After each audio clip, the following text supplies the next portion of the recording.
ಓಂ ಶಾಂತಿ. ವಾಣಿ date 26/11/2025. ಪ್ರಾತಃ ಮುರಳಿ. ಓಂ ಶಾಂತಿ. ಬಾಪ್ ದಾದಾ ಮಧುಬನ. ಮಧುರ ಮಕ್ಕಳೇ, ನೀವೀಗ ವಿಶ್ವ ಸೇವಕರಾಗಿದ್ದೀರಿ. ನಿಮಗೆ ಯಾವುದೇ ಮಾತಿನಲ್ಲಿ ದೇಹಾಭಿಮಾನ ಬರಬಾರದು. ಪ್ರಶ್ನೆ: ಯಾವ ಒಂದು ಹವ್ಯಾಸವು ಈಶ್ವರಿಯ ಕಾಯ್ದೆಗೆ ವಿರುದ್ಧವಾಗಿದೆ? ಅದರಿಂದ ಬಹಳ ನಷ್ಟವಾಗುತ್ತದೆ. ಉತ್ತರ: ಯಾವುದೇ ಚಿತ್ರ ಕಥೆಗಳನ್ನು ಕೇಳುವುದು ಹಾಗೂ ಓದುವುದು, ಕಾದಂಬರಿಗಳನ್ನು ಓದುವುದು ಈ ಹವ್ಯಾಸಗಳು ಕಾಯ್ದೆಗೆ ವಿರುದ್ಧವಾಗಿದೆ. ಇದರಿಂದ ಬಹಳ ನಷ್ಟವಾಗುತ್ತದೆ. ತಂದೆಯು ನಿಷೇಧಿಸಿದ್ದಾರೆ. ಮಕ್ಕಳೇ, ನೀವು ಇಂತಹ ಯಾವುದೇ ಪುಸ್ತಕಗಳನ್ನು ಓದುವಂತಿಲ್ಲ. ಒಂದು ವೇಳೆ ಯಾವುದೇ BK ಈ ರೀತಿಯ ಪುಸ್ತಕಗಳನ್ನು ಓದುತ್ತಾರೆಂದರೆ ನೀವು ಒಬ್ಬರು ಇನ್ನೊಬ್ಬರಿಗೆ ಸಾವಧಾನ ನೀಡಿ. ಗೀತೆ: ಮುಖ ನೋಡಿಕೋ ಪ್ರಾಣಿ. ಓಂ ಶಾಂತಿ. ಮಧುರಾತಿ ಮಧುರ ಆತ್ಮಿಕ ಮಕ್ಕಳ ಪ್ರತಿ ಆತ್ಮಿಕ ತಂದೆಯು ತಿಳಿಸುತ್ತಾರೆ, ನಾವು ನೆನಪಿನ ಯಾತ್ರೆಯಿಂದ ತಮೋ ಪ್ರಧಾನರಿಂದ ಸತೋ ಪ್ರಧಾನತೆಯ ಕಡೆ ಎಷ್ಟು ಮುಂದುವರಿಯುತ್ತಿದ್ದೇವೆ ಎಂದು ತಮ್ಮ ಪರಿಶೀಲನೆ ಮಾಡಿಕೊಳ್ಳಿ. ಏಕೆಂದರೆ ಎಷ್ಟೆಷ್ಟು ನೆನಪು ಮಾಡುತ್ತೀರೋ ಅಷ್ಟು ಪಾಪಗಳು ಕಳೆಯುತ್ತಾ ಹೋಗುತ್ತವೆ. ಈ ಶಬ್ದವನ್ನು ಎಲ್ಲಿ ಯಾವುದೇ ಶಾಸ್ತ್ರ ಇತ್ಯಾದಿಗಳಲ್ಲಿ ಬರೆದಿದ್ದಾರೆಯೇ? ಏಕೆಂದರೆ ಯಾರ್ಯಾರು ಧರ್ಮ ಸ್ಥಾಪನೆ ಮಾಡಿದರೋ, ಏನನ್ನು ತಿಳಿಸಿ ಹೋದರೋ ಅವರ ಶಾಸ್ತ್ರಗಳು ರಚಿಸಲ್ಪಟ್ಟಿವೆ ಮತ್ತು ಅದನ್ನು ಕುಳಿತು ಓದುತ್ತಾರೆ, ಆ ಗ್ರಂಥಗಳ ಪೂಜೆ ಮಾಡುತ್ತಾರೆ. ಅಂದ ಮೇಲೆ ಇದು ಸಹ ತಿಳಿದುಕೊಳ್ಳುವ ಮಾತುಗಳಾಗಿವೆ. ದೇಹ ಸಹಿತ ದೇಹದ ಸರ್ವ ಸಂಬಂಧಗಳನ್ನು ಬಿಟ್ಟು ತನ್ನನ್ನು ಆತ್ಮನೆಂದು ತಿಳಿಯಿರಿ ಎಂದು ಸಹ ಬರೆಯಲ್ಪಟ್ಟಿದೆ. ತಂದೆಯು ನೆನಪು ತರಿಸುತ್ತಾರೆ, ಮಕ್ಕಳೇ, ನೀವು ಮೊಟ್ಟ ಮೊದಲು ಅಶರೀರಿಯಾಗಿ ಬಂದಿದ್ದೀರಿ. ಅಲ್ಲಂತೂ ಪವಿತ್ರ ಆತ್ಮಗಳೇ ಇರುತ್ತಾರೆ. ಮುಕ್ತಿ, ಜೀವನ್ಮುಕ್ತಿಯಲ್ಲಿ ಯಾವುದೇ ಪತಿತ ಆತ್ಮನು ಹೋಗಲು ಸಾಧ್ಯವಿಲ್ಲ. ಅದು ನಿರಾಕಾರಿ ನಿರ್ವಿಕಾರಿ ಪ್ರಪಂಚವಾಗಿದೆ. ಇದಕ್ಕೆ ಸಾಕಾರಿ ವಿಕಾರಿ ಪ್ರಪಂಚವೆಂದು ಹೇಳಲಾಗುತ್ತದೆ. ಮತ್ತು ಇದೇ ಪ್ರಪಂಚವು ಸತ್ಯಯುಗದಲ್ಲಿ ನಿರ್ವಿಕಾರಿ ಪ್ರಪಂಚವಾಗುತ್ತದೆ. ಸತ್ಯಯುಗದಲ್ಲಿ ದೇವತೆಗಳಿಗೆ ಬಹಳ ಮಹಿಮೆ ಇದೆ. ಈಗ ಮಕ್ಕಳಿಗೆ ತಿಳಿಸಲಾಗುತ್ತಿದೆ. ಇದನ್ನು ಚೆನ್ನಾಗಿ ಧಾರಣೆ ಮಾಡಿಕೊಂಡು ಮತ್ತೆ ಅನ್ಯರಿಗೂ ತಿಳಿಸಿ. ನೀವು ಆತ್ಮಗಳು ಎಲ್ಲಿಂದ ಬಂದಿದ್ದೀರೋ ಪವಿತ್ರರಾಗಿಯೇ ಬಂದಿದ್ದೀರಿ. ಇಲ್ಲಿ ಬಂದು ಅಪವಿತ್ರರಾಗಿದ್ದೀರಿ. ಸತ್ಯಯುಗಕ್ಕೆ ನಿರ್ವಿಕಾರಿ ಪ್ರಪಂಚ, ಕಲಿಯುಗಕ್ಕೆ ವಿಕಾರಿ ಪ್ರಪಂಚವೆಂದು ಹೇಳಲಾಗುತ್ತದೆ. ನಮ್ಮನ್ನು ಪಾವನ ನಿರ್ವಿಕಾರಿಗಳನ್ನಾಗಿ ಮಾಡಲು ತಾವು ಪತಿತ ಪ್ರಪಂಚ, ಪತಿತ ಶರೀರದಲ್ಲಿ ಬನ್ನಿ ಎಂದು ನೀವು ಪತಿತ ಪಾವನ ತಂದೆಯನ್ನು ನೆನಪು ಮಾಡುತ್ತೀರಿ. ಸ್ವಯಂ ತಂದೆಯೇ ಕುಳಿತು ತಿಳಿಸುತ್ತಾರೆ. ತ್ರಿಮೂರ್ತಿ ಚಿತ್ರದಲ್ಲಿಯೇ ಈ ಬ್ರಹ್ಮರವರನ್ನು ಏಕೆ ಇಲ್ಲಿ ಕೂರಿಸಿದ್ದಾರೆಂದು ಹೇಳಿ ತಬ್ಬಿಬ್ಬಾಗುತ್ತಾರೆ. ಆದ್ದರಿಂದ ತಿಳಿಸಿ, ಇವರು ಭಗೀರಥನಾಗಿದ್ದಾರೆ. ಶಿವ ಭಗವಾನ್ ವಾಚಿಬಿದೆ, ನಾನು ಈ ರಥವನ್ನು ಆಧಾರವಾಗಿ ತೆಗೆದುಕೊಂಡಿದ್ದೇನೆ. ಏಕೆಂದರೆ ನನಗೆ ಪ್ರಕೃತಿಯ ಆಧಾರವು ಅವಶ್ಯವಾಗಿ ಬೇಕಾಗಿದೆ. ಇಲ್ಲವಾದರೆ ನಾನು ನಿಮ್ಮನ್ನು ಪತಿತರಿಂದ ಪಾವನರನ್ನಾಗಿ ಹೇಗೆ ಮಾಡಲಿ? ಪ್ರತಿನಿತ್ಯವೂ ಅವಶ್ಯವಾಗಿ ಓದಿಸಲು ಬೇಕಾಗಿದೆ. ಈಗ ತಂದೆಯು ನೀವು ಮಕ್ಕಳಿಗೆ ತಿಳಿಸುತ್ತಾರೆ, ಮಕ್ಕಳೇ, ತನ್ನನ್ನು ಆತ್ಮನೆಂದು ತಿಳಿದು ನನ್ನನ್ನೊಬ್ಬನನ್ನೇ ನೆನಪು ಮಾಡಿ. ಎಲ್ಲ ಆತ್ಮಗಳು ತಮ್ಮ ತಂದೆಯನ್ನು ನೆನಪು ಮಾಡಬೇಕಾಗಿದೆ. ಕೃಷ್ಣನಿಗೆ ಎಲ್ಲ ಆತ್ಮಗಳ ತಂದೆ ಎಂದು ಹೇಳುವುದಿಲ್ಲ. ಕೃಷ್ಣನಿಗಂತೂ ತನ್ನ ಶರೀರವಿದೆ ಅಂದಾಗ ಈ ಮಾತನ್ನು ತಂದೆಯು ಬಹಳ ಸಹಜ ಮಾಡಿ ತಿಳಿಸುತ್ತಾರೆ. ಯಾರಿಗೆ ತಿಳಿಸುವಾಗ ಇದನ್ನು ಹೇಳಿ. ತಂದೆಯು ತಿಳಿಸುತ್ತಾರೆ, ನೀವು ಅಶರೀರಿಯಾಗಿ ಬಂದಿದ್ದೀರಿ, ಈಗ ಅಶರೀರಿಯಾಗಿ ಹೋಗಬೇಕಾಗಿದೆ. ಅಲ್ಲಿಂದ ಪವಿತ್ರ ಆತ್ಮರೇ ಬರುತ್ತೀರಿ. ಭಲೆ ನಾಳೆಯ ದಿನ ಯಾವುದೇ ಆತ್ಮನು ಮೇಲಿಂದ ಬಂದರೂ ಸಹ ಅವರು ಪವಿತ್ರವಾಗಿರುತ್ತಾರೆ. ಆದ ಕಾರಣ ಅವಶ್ಯವಾಗಿ ಅವರ ಮಹಿಮೆಯಾಗುತ್ತದೆ. ಸಾಧು, ಸನ್ಯಾಸಿ, ಗೃಹಸ್ಥಿ ಯಾರದೇ ಹೆಸರು ಪ್ರಸಿದ್ಧವಾಗುತ್ತದೆ ಎಂದರೆ ಅವಶ್ಯವಾಗಿ ಅವರದು ಇದು ಮೊದಲ ಜನ್ಮವಲ್ಲವೇ? ಧರ್ಮ ಸ್ಥಾಪನೆ ಮಾಡುವುದಕ್ಕಾಗಿಯೇ ಅವರು ಬರಬೇಕಾಗಿದೆ. ಹೇಗೆ ತಂದೆಯು ಗುರುನಾನಕರ ಪ್ರತಿ ತಿಳಿಸುತ್ತಾರೆ. ಹೇಳುವಾಗ ಗುರು ಎಂಬ ಶಬ್ದವನ್ನು ಹೇಳಲೇಬೇಕಾಗುತ್ತದೆ. ಏಕೆಂದರೆ ನಾನಕ್ ಎಂಬ ಹೆಸರುಗಳು ಅನೇಕರಿಗೆ ಇದೆ. ಯಾರದೇ ಮಹಿಮೆ ಮಾಡಿದಾಗ ಆ ಅರ್ಥದಿಂದ ಹೇಳಲಾಗುತ್ತದೆ. ಹೇಳದಿದ್ದರೆ ಚೆನ್ನಾಗಿರುವುದಿಲ್ಲ. ವಾಸ್ತವದಲ್ಲಿ ನಿಮಗೆ ತಿಳಿಸಲಾಗಿದೆ, ಒಬ್ಬ ತಂದೆ ವಿನಃ ಮತ್ಯಾರೂ ಗುರುಗಳಿಲ್ಲ. ಅವರಿಗಾಗಿಯೇ ಸದ್ಗುರು ಅಕಾಲ್ ಎಂದು ಹಾಡುತ್ತಾರೆ. ಅಂದರೆ ತಂದೆಯು ಅಕಾಲ ಮೂರ್ತಿಯಾಗಿದ್ದಾರೆ, ಅರ್ಥಾತ್ ಅವರನ್ನು ಕಾಲವು ಕಬಳಿಸುವುದಿಲ್ಲ. ಅವರು ಆತ್ಮನಾಗಿದ್ದಾರೆ. ಆದ್ದರಿಂದ ಇವೆಲ್ಲ ಕಥೆಗಳನ್ನು ಕುರಿತು ಮನುಷ್ಯರು ರಚಿಸಿದ್ದಾರೆ. ಚಿತ್ರ, ಕಥೆಗಳ ಪುಸ್ತಕ, ಕಾದಂಬರಿ ಇತ್ಯಾದಿಗಳನ್ನು ಅನೇಕರು ಓದುತ್ತಾರೆ. ತಂದೆಯು ಮಕ್ಕಳಿಗೆ ಸಾವಧಾನ ನೀಡುತ್ತಾರೆ, ಮಕ್ಕಳೇ, ಎಂದೂ ಯಾವುದೇ ಕಾದಂಬರಿ ಇತ್ಯಾದಿಗಳನ್ನು ಓದುವಂತಿಲ್ಲ. ಕೆಲವರಿಗೆ ಈ ಹವ್ಯಾಸವಿರುತ್ತದೆ. ಇಲ್ಲಂತೂ ನೀವು ಸೌಭಾಗ್ಯಶಾಲಿಗಳಾಗುತ್ತೀರಿ. ಕೆಲವರು ಬೀಕಿಗಳು ಸಹ ಕಾದಂಬರಿಗಳನ್ನು ಓದುತ್ತಾರೆ. ಆದ್ದರಿಂದ ತಂದೆಯು ಎಲ್ಲ ಮಕ್ಕಳಿಗೆ ಹೇಳುತ್ತಾರೆ, ಎಂದಾದರೂ ಯಾರಾದರೂ ಕಾದಂಬರಿ ಓದುತ್ತಿರುವುದನ್ನು ನೋಡಿದರೆ ಅದನ್ನು ಕೂಡಲೇ ತೆಗೆದು ಎಸೆಯಿರಿ. ಇದರಲ್ಲಿ ಹೆದರಬೇಡಿ. ನಮಗೆ ಯಾರಾದರೂ ಶಾಪ ಕೊಡುವರೇನೋ, ಕೋಪಿಸಿಕೊಳ್ಳುವರೇನೋ ಎಂಬ ಮಾತಿಲ್ಲ. ಒಬ್ಬರು ಇನ್ನೊಬ್ಬರಿಗೆ ಸಾವಧಾನ ನೀಡುವುದು ನಿಮ್ಮ ಕರ್ತವ್ಯವಾಗಿದೆ. ಚಿತ್ರ ಕಥೆಗಳನ್ನು ಕೇಳುವುದು ಅಥವಾ ಓದುವುದು ಇದು ನಿಯಮಕ್ಕೆ ವಿರುದ್ಧವಾಗಿದೆ. ನಿಯಮಕ್ಕೆ ವಿರುದ್ಧವಾಗಿ ಚಲನೆ ಇದ್ದರೆ ಕೂಡಲೇ ದೂರು ಕೊಡಬೇಕು. ಇಲ್ಲವೆಂದರೆ ಸುಧಾರಣೆಯಾಗುವುದು ಹೇಗೆ? ತಮಗೆ ನಷ್ಟ ಮಾಡಿಕೊಳ್ಳುತ್ತಿರುತ್ತಾರೆ. ತನ್ನಲ್ಲಿಯೇ ಯೋಗಬಲವಿಲ್ಲವೆಂದರೆ ಅನ್ಯರಿಗೇನು ಕಲಿಸುವರು? ಆದ್ದರಿಂದ ತಂದೆಯು ಇದನ್ನು ನಿಷೇಧಿಸಿದ್ದಾರೆ. ಒಂದು ವೇಳೆ ಮತ್ತೆ ಇಂತಹ ಕೆಲಸ ಮಾಡಿದರೆ ಅವಶ್ಯವಾಗಿ ಮನಸ್ಸು ತಿನ್ನುತ್ತಿರುವುದು, ತಮ್ಮದೇ ನಷ್ಟವಾಗುತ್ತಿರುವುದು. ಆದ್ದರಿಂದ ಯಾರಲ್ಲಿ ಯಾವುದೇ ಅವಗುಣವನ್ನು ನೋಡುತ್ತೀರೆಂದರೆ ದೂರು ಕೊಡಿ. ಯಾವುದೇ ನಿಯಮಕ್ಕೆ ವಿರುದ್ಧವಾಗಿ ಚಲನೆಯಲ್ಲಿ ನಡೆಯುತ್ತಿಲ್ಲವೇ? ಏಕೆಂದರೆ ಬ್ರಾಹ್ಮಣರು ಈ ಸಮಯದಲ್ಲಿ ಸೇವಕರಲ್ಲವೇ? ಮಕ್ಕಳೇ, ನಮಸ್ತೆ ಎಂದು ತಂದೆಯು ಹೇಳುತ್ತಾರೆ. ಅರ್ಥಸಹಿತವಾಗಿ ತಿಳಿಸುತ್ತಾರೆ. ಓದಿಸುವಂತಹ ಬ್ರಾಹ್ಮಣರಿಗೂ ಸಹ ದೇಹಾಭಿಮಾನ ಬರಬಾರದು. ಹೇಗೆ ಶಿಕ್ಷಕರು ವಿದ್ಯಾರ್ಥಿಗಳ ಸೇವಕರಾಗಿರುತ್ತಾರಲ್ಲವೇ?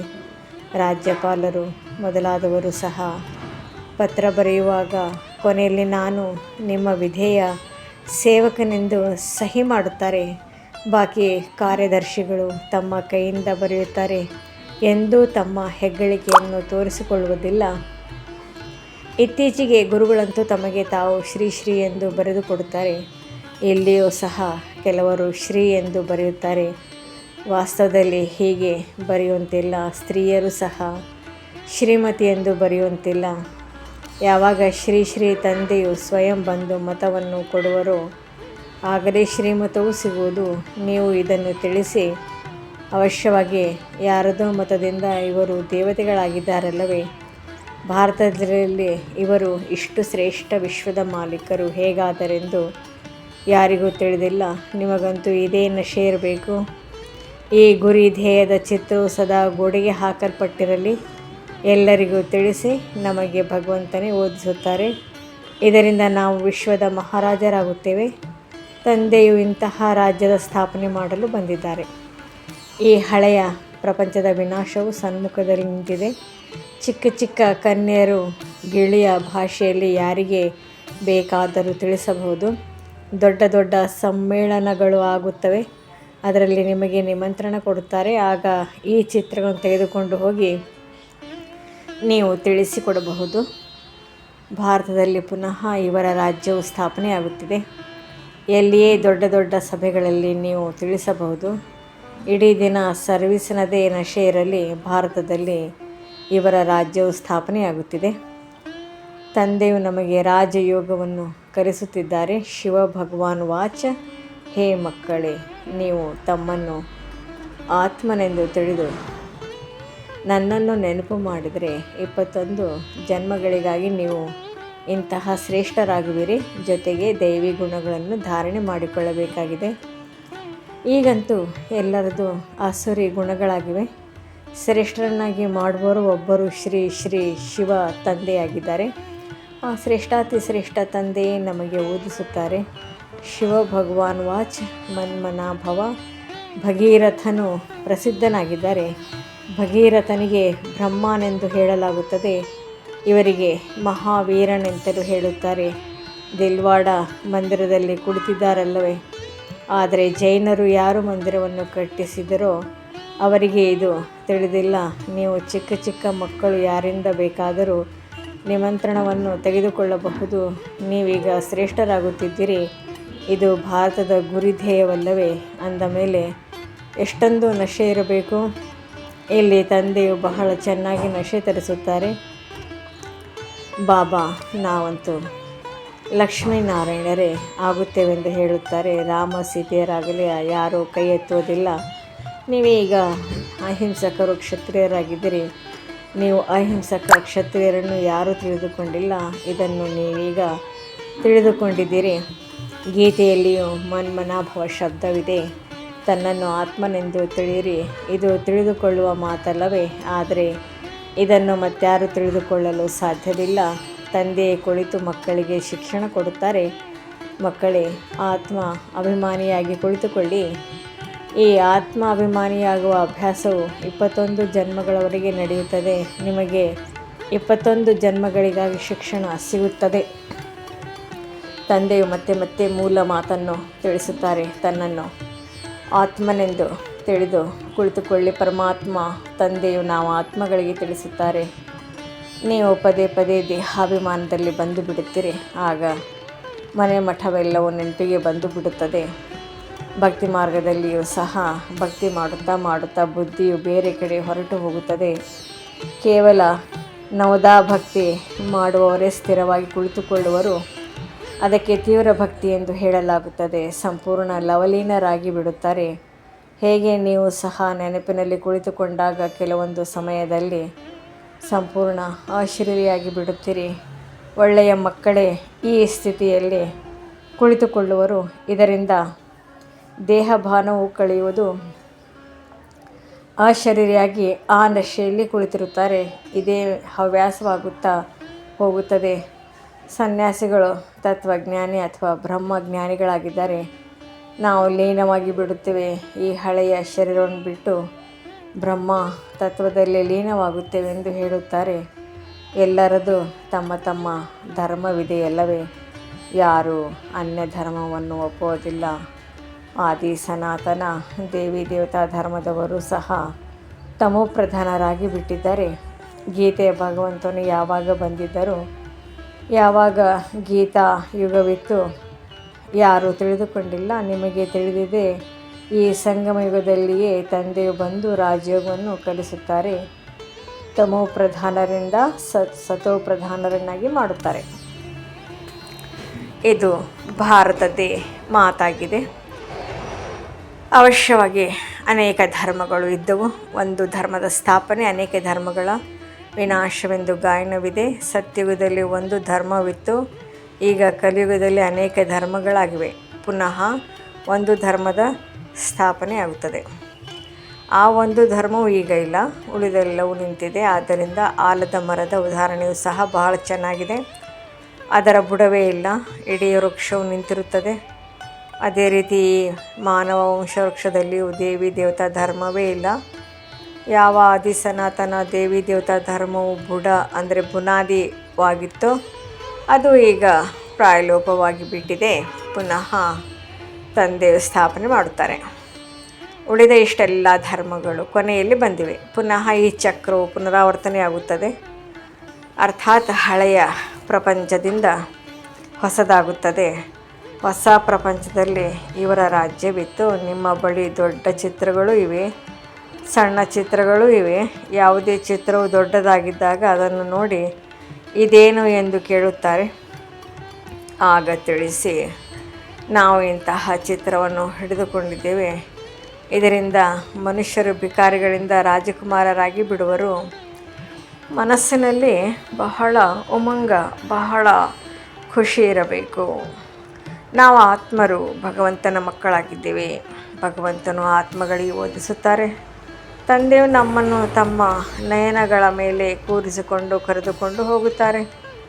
ಈ ಛೀ ಪ್ರಪಂಚವು ನಾವು ಇರಲು ಯೋಗ್ಯವಾಗಿಲ್ಲ. ಮುಂದೆ ಹೋದಂತೆ ದುಃಖದಲ್ಲಿ ಬಹಳ ತ್ರಾಹಿ ಎನ್ನುತ್ತಾರೆ. ಮಾತೇ ಕೇಳಬೇಡಿ, ಕೋಟ್ಯಾಂತರ ಮಂದಿ ಮನುಷ್ಯರು ಮರಣ ಹೊಂದುತ್ತಾರೆ. ಇದಂತೂ ನೀವು ಮಕ್ಕಳ ಬುದ್ಧಿಯಲ್ಲಿದೆ. ನಾವು ಈ ಕಣ್ಣುಗಳಿಂದ ಏನೆಲ್ಲವನ್ನು ನೋಡುತ್ತಿದ್ದೇವೆಯೋ ಇದೇನೂ ಉಳಿಯುವುದಿಲ್ಲ.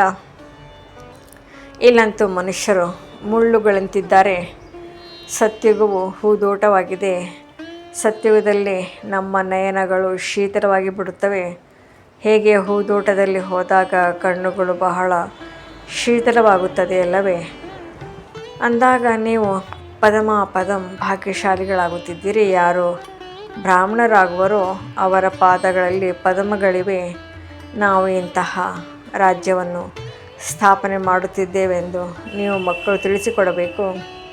ಆದ್ದರಿಂದಲೇ ತಂದೆಯು ಈ ಬ್ಯಾಡ್ಜನ್ನು ಮಾಡಿಸಿದ್ದಾರೆ. ಬಿಳಿಯ ಸೀರೆಯನ್ನಿಟ್ಟು ಬ್ಯಾಡ್ಜನ್ನು ಧರಿಸಿದರೆ ಇದರಿಂದ ಸ್ವತಃ ಸೇವೆಯಾಗುತ್ತಿರುವುದು. ಆತ್ಮಗಳು ಪರಮಾತ್ಮನಿಂದ ಬಹಳ ಕಾಲ ಅಗಲಿ ಹೋಗಿದ್ದರು ಎಂದು ಮನುಷ್ಯರು ಹಾಡುತ್ತಾರೆ. ಆದರೆ ಬಹಳ ಕಾಲದ ಅರ್ಥವನ್ನು ಯಾರೂ ತಿಳಿದುಕೊಂಡಿಲ್ಲ. ನಿಮಗೆ ತಂದೆಯು ತಿಳಿಸಿದರು. ಬಹಳ ಕಾಲ ಎಂದರೆ 5,000 ವರ್ಷಗಳ ನಂತರ ನೀವು ಮಕ್ಕಳು ತಂದೆಯೊಂದಿಗೆ ಮಿಲನ ಮಾಡುತ್ತೀರಿ. ಇದನ್ನು ಸಹ ನೀವೀಗ ತಿಳಿದುಕೊಂಡಿದ್ದೀರಿ. ಈ ಸೃಷ್ಟಿಯಲ್ಲಿ ಎಲ್ಲರಿಗಿಂತ ಪ್ರಸಿದ್ಧರಾದವರು ಈ ರಾಧೆ ಕೃಷ್ಣನಾಗಿದ್ದಾರೆ. ಇವರು ಸತ್ಯುಗದ ಮೊದಲನೇ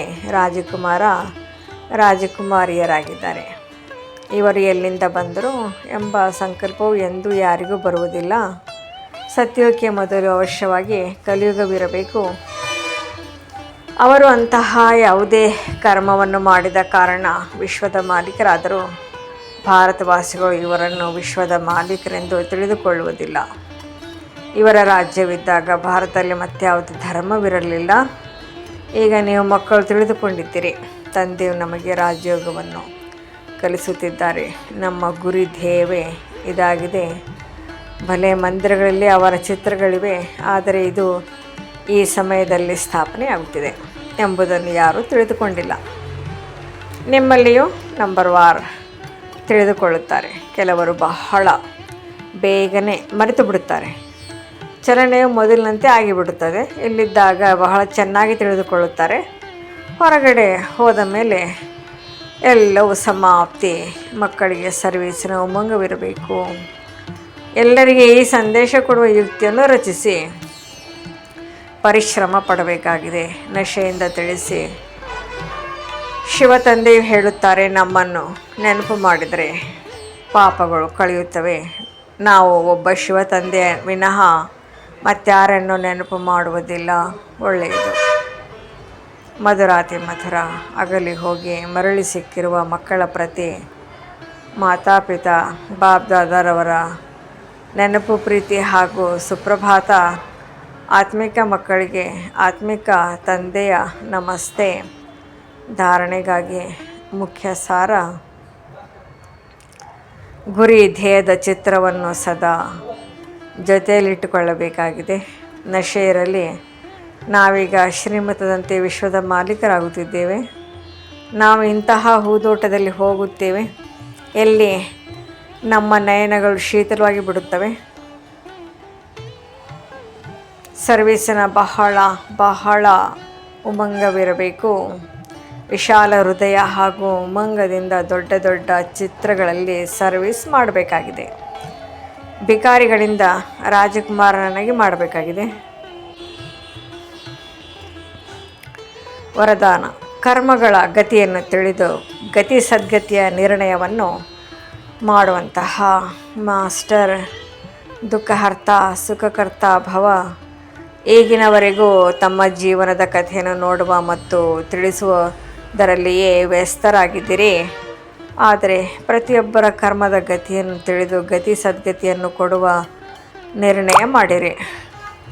ಮಾಸ್ಟರ್ ದುಃಖಹರ್ತ ಸುಖಕರ್ತನ ಪಾತ್ರವನ್ನು ಅಭಿನಯಿಸಿರಿ. ತಮ್ಮ ರಚನೆಯ ದುಃಖ ಶಾಂತಿಯ ಸಮಸ್ಯೆಯನ್ನು ಸಮಾಪ್ತಿಗೊಳಿಸಿರಿ. ಅವರಿಗೆ ಮಹಾದಾನ ಮತ್ತು ವರದಾನ ಕೊಡಿ. ಸ್ವಯಂ ಸವಲತ್ತುಗಳನ್ನು ತೆಗೆದುಕೊಳ್ಳದಿರಿ. ಈಗಂತೂ ದಾತನಾಗಿ ಕೊಡಿ. ಒಂದು ವೇಳೆ ಪರಿಹಾರದ ಆಧಾರದ ಮೇಲೆ ಸ್ವಯಂನ ಉನ್ನತಿ ಅಥವಾ ಸೇವೆಯಲ್ಲಿ ಅಲ್ಪಕಾಲಕ್ಕಾಗಿ ಸಫಲತೆಯು ಪ್ರಾಪ್ತಿಯಾಗಲು ಬಹುದು. ಆದರೂ ಸಹ ಇಂದು ಮಹಾನರಾಗಿರುತ್ತೀರಿ, ನಾಳೆ ಮಹಾನತೆಯ ಬಾಯಾರಿರುವ ಆತ್ಮರಾಗಿ ಬಿಡುತ್ತೀರಿ. ಸ್ಲೋಗನ್: ಅನುಭೂತಿಯಾದಾಗಲೇ ಇರುವುದು ಯುದ್ಧದ ಸ್ಥಿತಿಯಾಗಿದೆ, ಯೋಗಿಯಾಗಿರಿ, ಯೋಧರಲ್ಲ. ಅವ್ಯಕ್ತ ಸ್ಥಿತಿ. ಸೂಚನೆ: ಅಶರೀರಿ ಅಥವಾ ವಿದೇಹಿ ಸ್ಥಿತಿ ಅಭ್ಯಾಸ ಹೆಚ್ಚಿಸಿ. ಹೇಗೆ ಬ್ರಹ್ಮ ತಂದೆ ಅವ್ಯಕ್ತರಾಗಿ ವಿದೇಹಿ ಸ್ಥಿತಿಯ ಮೂಲಕ ಕರ್ಮಾತೀತರಾದರು, ಅಂದಮೇಲೆ ಅವ್ಯಕ್ತ ಬ್ರಹ್ಮನ ವಿಶೇಷ ಪಾಲನೆಯ ಪಾತ್ರರಾಗಿವಿರಿ. ಆದ್ದರಿಂದ ಅವ್ಯಕ್ತ ಪಾಲನೆಯ ಪ್ರತಿಕ್ರಿಯೆ ವಿದೇಹಿ ಆಗುವುದಾಗಿದೆ. ಸೇವೆ ಹಾಗೂ ಸ್ಥಿತಿಯ ಬ್ಯಾಲೆನ್ಸ್ ಇಟ್ಟುಕೊಳ್ಳಿ. ವಿದೇಹಿ ಎಂದರೆ ದೇಹದಿಂದ ಭಿನ್ನ ಸ್ವಭಾವ, ಸಂಸ್ಕಾರ, ಬಲಹೀನತೆಗಳು ಎಲ್ಲವೂ ದೇಹದ ಜೊತೆ ಇದೆ. ಹಾಗೂ ಒಂದು ವೇಳೆ ದೇಹದಿಂದ ಭಿನ್ನ ಆಗುವಿರಿ ಎಂದರೆ ಎಲ್ಲದರಿಂದ ಭಿನ್ನ ಆಗಿ ಹೋಗುವಿರಿ. ಆದ್ದರಿಂದ ಈ ಡ್ರಾಮಾ ಬಹಳ ಸಹಯೋಗ ಕೊಡುವುದು. ಇದರಲ್ಲಿ ಕಂಟ್ರೋಲಿಂಗ್ ಪವರ್ ಬೇಕಾಗಿದೆ. ಓಂ ಶಾಂತಿ.